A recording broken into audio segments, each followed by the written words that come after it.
when the kid opened the door, I was so happy to see every one of them. They are all grown up, The first time I and my wife started talking, they were little, and it's kind of unreal to me. Like, it feels like I'm dreaming. Meeting Skylar, I feel happy, and also, I believe she will like me at the end of the day because I love my wife and I'm here for the right reason,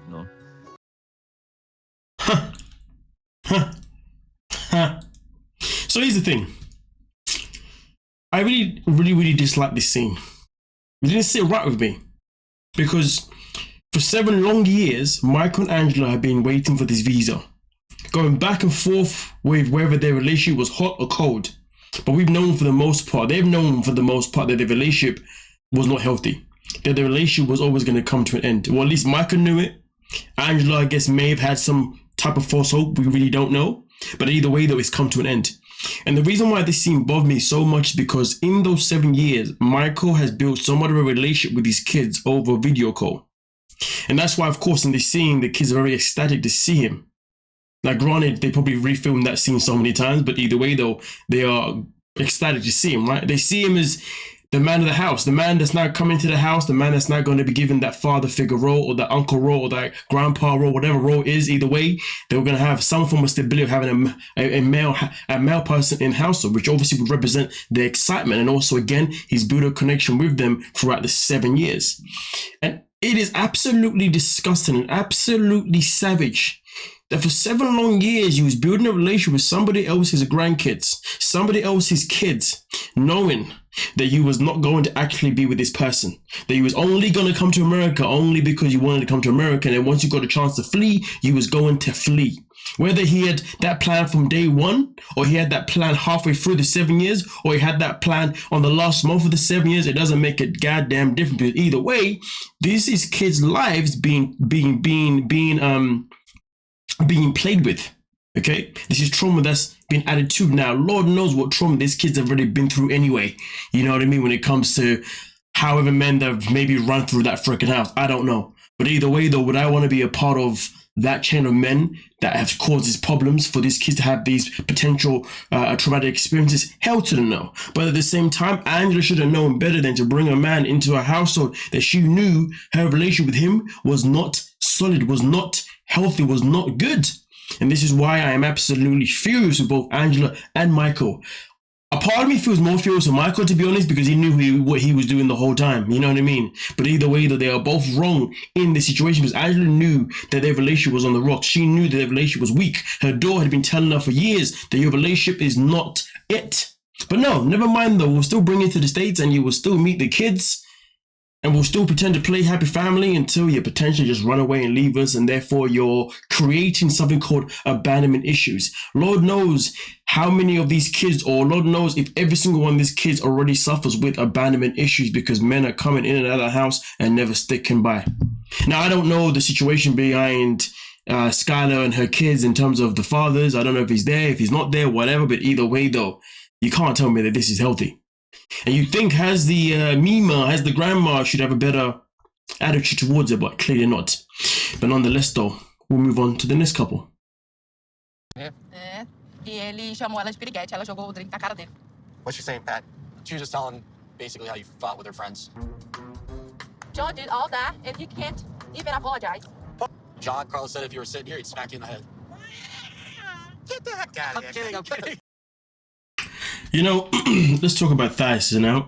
It's interesting. Does she have this thing where she feels like she always needs to like cause tension between her father and the men in her life? I mean, listen, we know why Patrick is in this predicament of the fact that the father is still waiting for Patrick to ask for his respect, you know, to ask for his daughter's hand, you know what I mean? Despite the fact they've already done it, why is Patrick in this situation? Because Thais is the one that decided to lie and hide the truth from her father the whole time.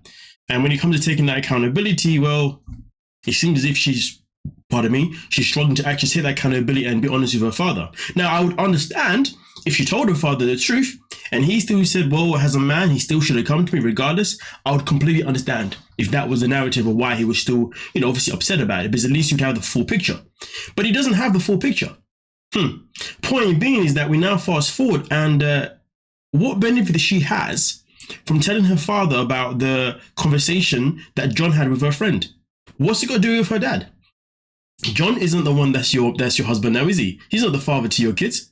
So the more you kind of dive into Dice's attitude, it makes me sit and think to myself, what's wrong with you?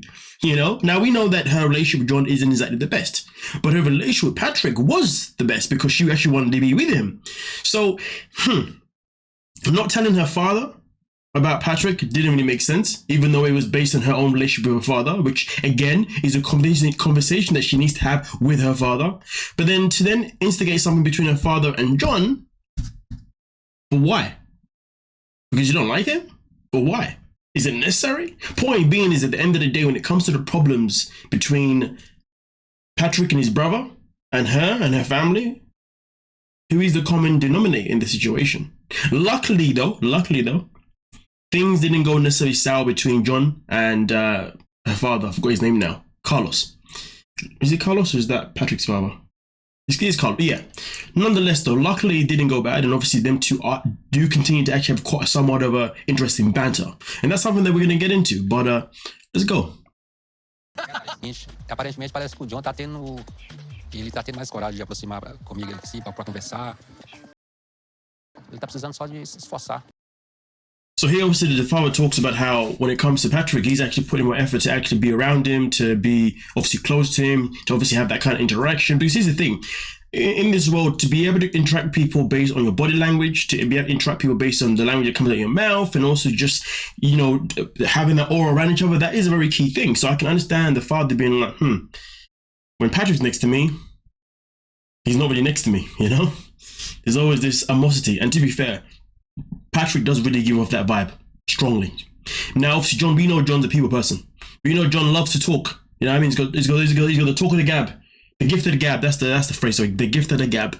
I don't know if that's just a British phrase, but either way though. So we know he's someone who's out there, So of course, you know, John's gonna have that more warming feeling. That feeling is obviously gonna make the father think, you know what, you're not that bad. You know what I mean? And also on top of that, let's not forget, John is not the one that married his daughter behind his back. John is not the one that is currently sleeping with his daughter, and John is not the one that got his daughter pregnant. So of course it'd be easy for him to also still like John over Patrick anyway. So there is always that aspect too. But generally speaking, obviously the father makes it clear here that, listen, this is why I'm off with this guy, but he's not giving the energy that I expect from him. I'm still waiting for that respectful kind of, you know. But let's get into it. And to be fair, this one here, this is nothing to do with that is. How Patrick wants to behave is entirely up to him. And if he's not behaving in a way that is making her father feel like he cares for them to have a relationship, well then Patrick can only look at himself. Pra poder ter meu respeito, né? Talvez mais tarde nós podemos fazer pescar em boat. Sou muito fã, não. Podemos ir jet ski. Jet ski? Também não. Não tô muito afim, não. I'm at a total loss right now. I'm putting in all this effort to bond with Carlos, and he just keeps rejecting every offer I put out there. I mean, listen, at the end of the day, I think despite what Carlos was saying regarding, you know, obviously John making more of an effort, or at least, you know, whatever, I would say also at the same time, I guess when it comes to Patrick, you know what I think? I think the best thing that Patrick could have done is said, listen, hey, Carlos, can we go for a walk? You know what I mean? Like, leading question. You know, let's go for a walk. You know what I mean? Okay. And then just have that conversation. You see what I'm saying? But instead, he's asking to do activity, which is fine. There's nothing wrong with the activities. To be fair, fishing is a very social activity, to be fair. Jet skiing, not so much, to be fair. So listen, I'm not saying he's wrong in terms of him asking the things he's asking, but at the same time, obviously, I understand why Carlos is behaving the way he's behaving. But at the same time, though, if Carlos is expecting Patrick to be a man, well, Carlos also has to lead by example. So to be fair, the fact that he's denying Patrick is very petty on Carlos on his hand. Because at the end of the day, if you're saying that, hey, I want you to earn my respect, well, then you got to give the chance. So the fact that he's not even giving Patty the chance to earn his respect, when Patty is trying, well, to be honest, that is only on one person, that is on Carlos. You know, you can't keep denying Patrick at every single request. That's just sad and petty. You got to lead by example. You know what I mean? If you want something, be sure you're ready to accept it, and be sure you're able to also role model it. And right now, he's not doing that. But nonetheless, though, let's move on to the next couple. And more to that, you know, I've been thinking about something like, you know, I was like, maybe we can live here for a while. We can even build, if we want to build a house, we can equally do that with the amount of money we have saved already. Or they're gonna forget about it if we're only here a year. Coben's 3, Scarlett's 18 months. Culture more when they're older and understand. Just got very comfortable, but you're not gonna just spring on me that we're gonna move to Cameroon the day before we leave. Bringing this on me, and right now, my answer is no. So you make all the decisions now in a marriage? Anyway. Let's say. I mean, listen, so far in this situation, Kobe's in the wrong. You don't spring on someone the last day you're leaving that, hey, we should stay here. What do you mean? And the crazy thing about it is that Kobe hasn't even really thought about what he wants properly, or at least how it would work properly. And I say that based on what happens next. And to be fair, 100% he's been unfair towards Emily and his kids. Me and Emily, we got kids as well. And I'm not asking her to move here permanently, but a year or two so the kids can understand their roots. Wait a minute. What would you do to make money while you're here for 1 or 2 years? Of course, I would make money. I cannot bring my family. Just sit down. You're saying I have businesses. What businesses? Honey. What? I want to know what businesses. I cannot. What is a good job here? I mean, I was working as a telecommunication technician. And how much do you make a year here? Does that matter? I was living a decent life before I even left here. Really did leave everything behind just to come be with me, and he's done a lot and he sacrificed a lot. But I don't know what Kobe's thinking right now. I'm not saying no to moving, but we really need to get back to America and really talk it out. I mean, listen, you know, Kobe, one, hasn't thought about it properly because he hasn't thought about work. He's saying that there'll be businesses. Well, how does that make sense? If you're going to move your family from one location to another location, you've got to make sure that you've already got your work secured. You've got your home secured. Those are the two key things that have to happen first. Home is secured and job is secured. And sometimes even the area that you're living in is also a safe one too, right? If that's a thing that's necessary. But generally the first two is a must. So the fact that he's bringing up this conversation, but he can't even answer what work he was doing, can't even answer how much he'd be bringing in, because that's a very key thing. Because obviously Emily needs to know how much he's bringing in, and therefore obviously to know if that's something that they can manage with the kids they have. And let's not forget, this is when they had 2 kids. They got 3 kids now. Let's not forget that, right? So the fact that he doesn't want to talk about what work he'll be doing or how much money he'll be working, he doesn't even have a home. He spoke about how building a home. I mean, so to be fair, realistically, you have to go back to America anyway, because obviously the house needs to be built. You know what I mean, for starters, and then obviously you got to make sure you got a job that's obviously secure, it's in place. And there's probably so many other fundamentals that I'm unaware of that you obviously have to get, organized before moving with your family. Moving by yourself is fine. That's a different conversation. But when you got a whole family, yeah, that's a whole different ballgame. And to be honest with you, Emily's right. One of their kids is only 3, the other one's only 18 months. So what are they going to remember? Especially the 18-month-old ain't going to remember much. At the end of the day, let's be real. What they've got going on right now in America is definitely much better than what they would have going on in Cameroon, purely because they're living La Vida Loca in the basement, if you dig what I'm saying. Really and truly, if you're going to bring up something like this, please make sure you have a plan. That's the thing that was just annoying and disappointing about it, is that Kobe had no plan whatsoever, and he was refusing to answer any questions that were actually necessary. Meanwhile, he was too busy being his fiends because Emily said no. Listen, she had every right to say no because you did not present to her an offer that made sense. You just came there with a bunch of gobbledygook and no freaking answers. Who does that? And to be fair, for someone who's a father, you'd think that you'd be more organized in terms of how you want to plan a move for your freaking kids. Fair enough, he knows that if he moves to Cameroon, of course, he's got his family there. He's obviously got a certain level of safety net. I get it. But hey, the safety net shouldn't be the reason why you're comfortable to just move without having things planned out. Planning things is a very crucial thing. And also on top of that, to be honest with you, the other thing they have to think about is obviously moving kids from one country to another can be quite challenging for the kids, because when it comes to them potentially going to a new school, especially if they're going to go there to a school for like 1 or 2 years, and then obviously then come back to the States and then basically go to a newer school, and then you now find out that the learning is a bit different. That's too much. That is way too much. The way I look at it is very simple.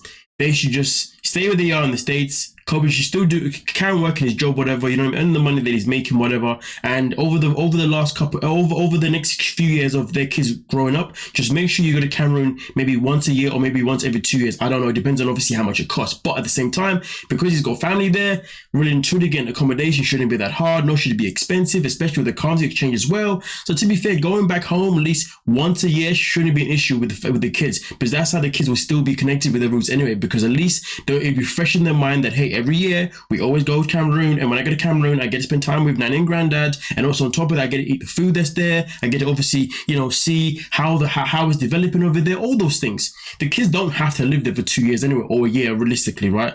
Going there every single year is actually more than enough. Let's be real. At the end of the day, though, either way, the main problem here is that this man came here without a freaking plan. What a clown. Talk about being a great father. That's not me saying he's a bad one, but I'm just saying, plan it better when it involves kids. If it was just you and Emily, different conversation. If it's just you, different conversation. But it's not. Let's move on to the next couple. Rather me just like stay at home and take care of the kids and you in the house. It's more important for me, yes. Are you Lauren. I'm just saying. I'm just saying that I'm not going to be a cheerleader, okay? What do you mean? Support system.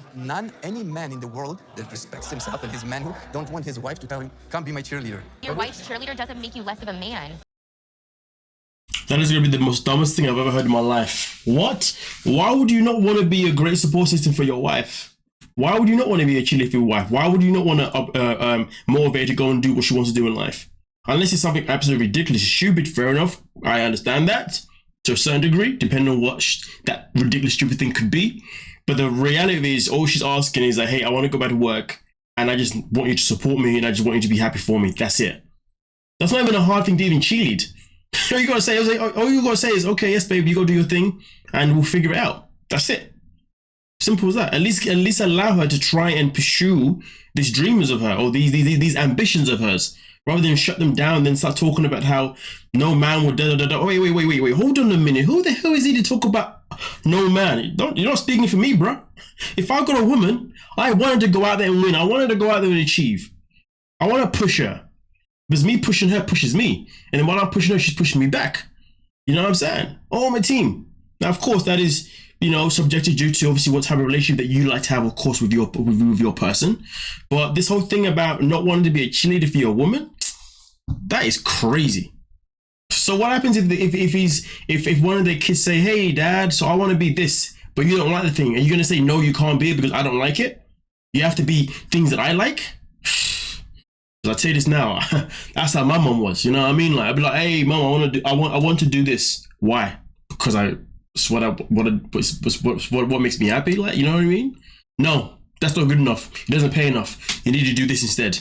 Nobody likes that feeling, but nonetheless, though, let's move on. It's not like a negative term or anything. Pissing me off, literally. She's wanting me to be her cheerleader now. Like, I was cheerleading for her all this time, and I've been doing everything I need. And I love you. Oh, I'm glad for that. Happy that Alex finally came around to understanding why I want to go back to work. And this is a new chapter for us to navigate, right? Alex has seen me hustle and work hard pre-kids, so now we're combining those, and I know he knows I'm capable of it.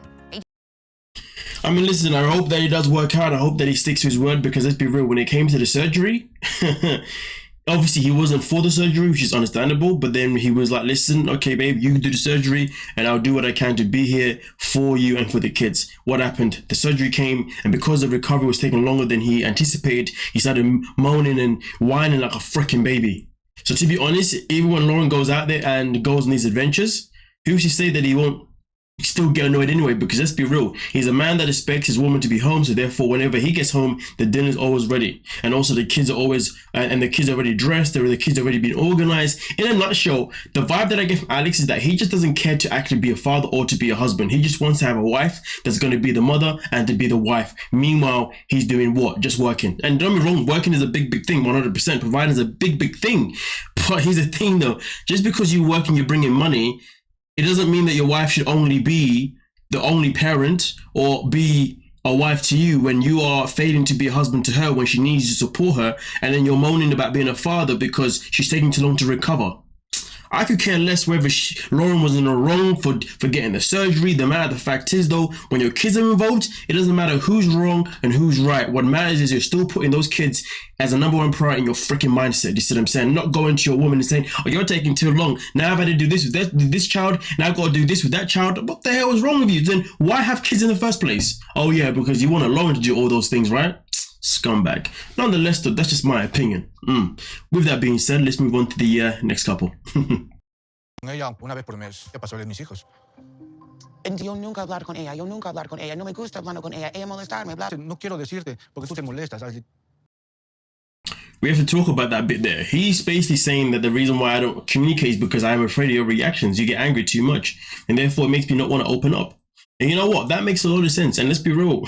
She knows he's somebody who likes being transparent anyway, which means he has an issue with opening up. He has an issue with just saying things in general. So therefore, for him to want to even open up or say certain things, he needs to have a safe haven. He needs to be with somebody that gives him that safe space, not somebody that each time he opens his mouth, boom, it's fireworks. Boom, it's always an issue. You see what I'm saying? He doesn't want that. And I really hope that in this conversation, Ashley was able to pick up on the fact that, hey, the reason why he is the way he is and he will potentially continue being this way is because you don't make him feel safe enough to even speak. That's something that she needs to acknowledge it. Does she acknowledge it? Yeah. I don't think she does, but let's continue. You imagine the things the wrong way, and he is, I guess he's correct from his own perspective. Prefiero callar mi boca y nada más. Unos $1000. ¿Qué hago? Ahorrando. Yo lo tengo metido en el banco. Tengamos una vida sana. Porque el dinero me molesta hablar. Me siento impotente, no puedo trabajar para ayudar a mi familia. Necesitan una inyección y tantas cosas. Esto es porque estás preguntando sobre los $300. Exactamente, sí. Mi mente ir en diferentes maneras. Fair enough, Ashley's obviously upset that he just didn't vocalize the fact that he wanted 300 more because of this and that. And don't get me wrong, is he wrong for not explaining why he wanted extra money for certain things? 1000%. He has to be vocal about it. If somebody's giving you money, you should have the decency to at least tell them what you're asking it for. You know, because at the end of the day, it's their money that they're giving to you. So you know what I mean? Like, so I can understand. I can definitely understand Ashley's annoyance in the situation and why obviously she didn't overthink and her mind will obviously move in different directions. Obviously there's faults on both sides. Really and truly, he should have never married her knowing that he was always going to be afraid to speak his mind. He should have never married her if he always felt as if she doesn't give him that safe space to want to be vocal. You know what I mean? People should never be in a relationship with somebody who doesn't allow them to say how they feel, because obviously how we feel is a very key thing to how we bond with people. You know, if I'm able to tell you how I feel about certain things, that's an amazing thing. But if I feel like I can't, clearly, you know, you and I have a conditional. We have a conditional relationship. You know, a relationship should be unconditional. But to have that, we have to be able to give that person that space, that feeling that they can do that. Because we never overreact and we always understand it. But hey, Ashley, she can sit there and complain all she wants, but she has to reflect from this conversation. Because she's always asking him to be accountable. I hope she can be accountable. Como estás haciendo algo mal. Siento mi corazón porque no quiero hacerte sentir mal a ti. No quiero eso. Extraño a mi familia. I mean, listen, I really hope that from this,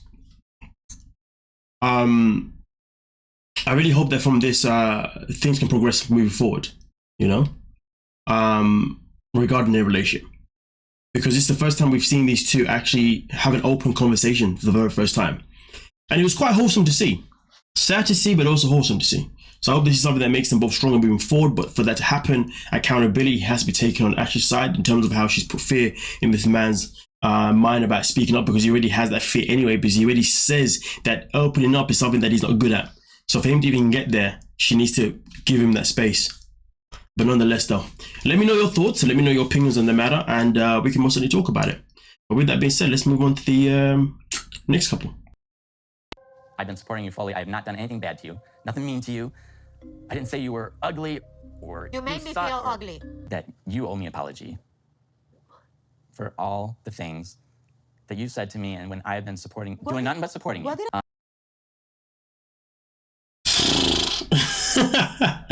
Imagine that, you know, somebody tells you how they feel and they say, hey, you should apologize to me.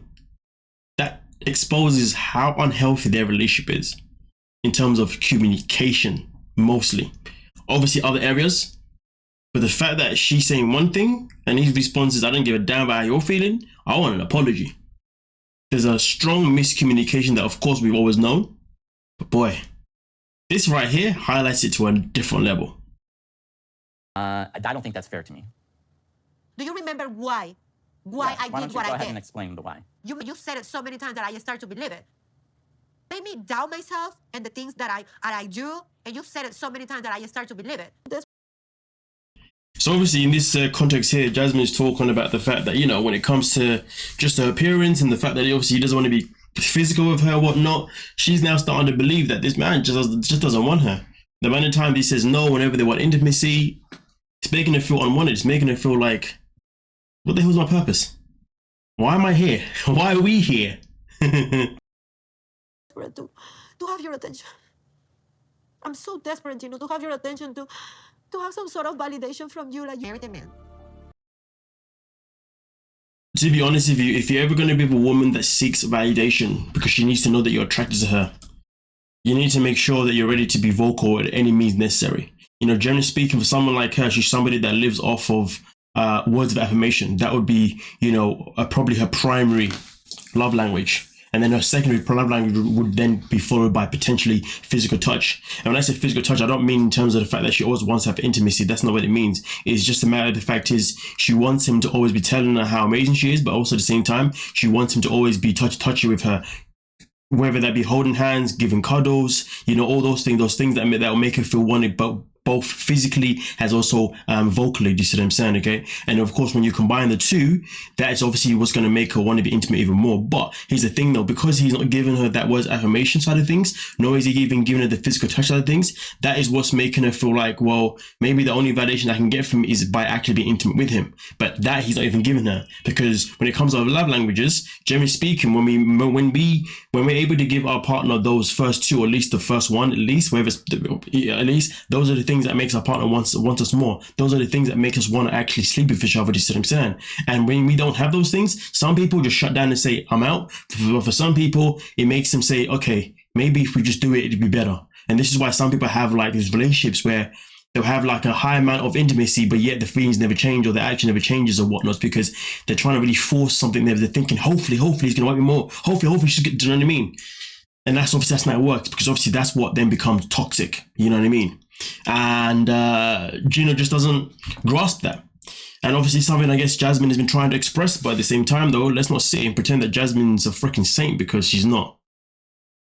Who has other preferences when it comes to sex? And you are making it believe that I am the problem, but you deep inside, Gino. Not having intimacy, and I hate to say that, she's a big part of the reason, because we fight and start these fights and we argue and we can't get along fighting, and I've lost my desire uglier to me by the day.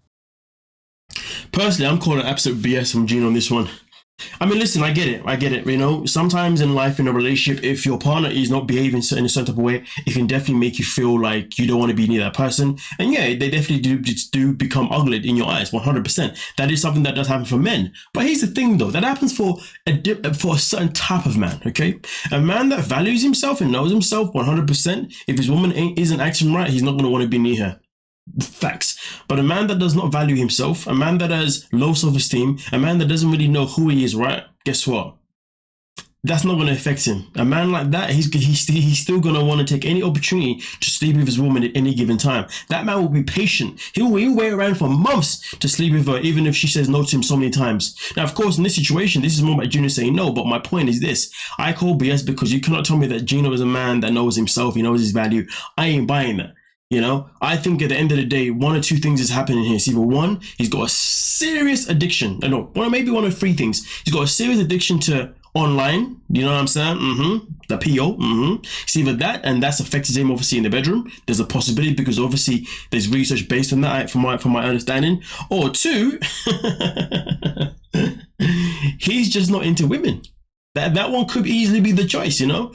And which brings me to 3. Now 3 is linked with 2, to be fair, in depending on what perspective you want to look at it. But then there's 3 in the terms of the fact that maybe he just likes to have a woman by his side that looks great, because it makes him feel as if he can get a woman that's nice, and also when he's with her, everyone else can be jealous. But let's not forget, the very first time we met Jasmine and Gino, he was on a mission to make his previous ex jealous about his current woman by sending those pictures, right? So clearly when it comes to showing off, that's something that he does. So the way I look at it is, unless he's gay, to be honest with you, I generally think that he's just one of these people where, either way, I'm just saying that like Jasmine could easily just be that trophy wife for him, and that's why he's more than happy to buy a wife. Because really and truly, based on the women that we've seen him be with, the track record shows that this man likes to buy women, but then doesn't want to play with them. Which tells me that which brings up number 4, which I thought of, which tells me maybe he has a secret fetish that actually pleases him. And sadly, that fetish has nothing to do with him actually being with a woman physically. They're just there just for show. I'm just saying, I'm throwing out 4 different possibilities. Maybe there's some more that I haven't thought about. Maybe there's more that you thought about. You can let me know. But the way I look at it, something ain't right. So let me know your thoughts and let me know your opinions with Gino. Do you generally believe the reason why he's not intimate with Jasmine is because of her attitude? Do you generally believe a man like Gino has the ability to say no to a woman, like Jasmine, just because she's got a bad attitude? Because like I said before, there are many relationships where people are toxic, and trust me, those people aren't even that good looking to each other or whatever, right? Subjective, of course. But yet they still find a way to, because they have a low value for themselves. Gino, you can't tell me this guy's got a high value for himself. I'm not buying none of that stuff. There is no way I'm putting him in the same category as me, as a man who understands himself, knows himself, and understands his values. So therefore, he's not going to mess about with none of this petty nonsense. You see what I'm saying? He's been with her for how long now and messed about with all of her madness? Nah, telling you, it's something else. Don't put all men in the same category. You know what I mean? We are not all the same. There are different versions. You just gotta find them. Or find the right one for you, should I just say that? But nonetheless, I am going to be doing Rob and Sophie in a separate video, so please watch out for that one. Please don't forget to like, subscribe, and of course, peace.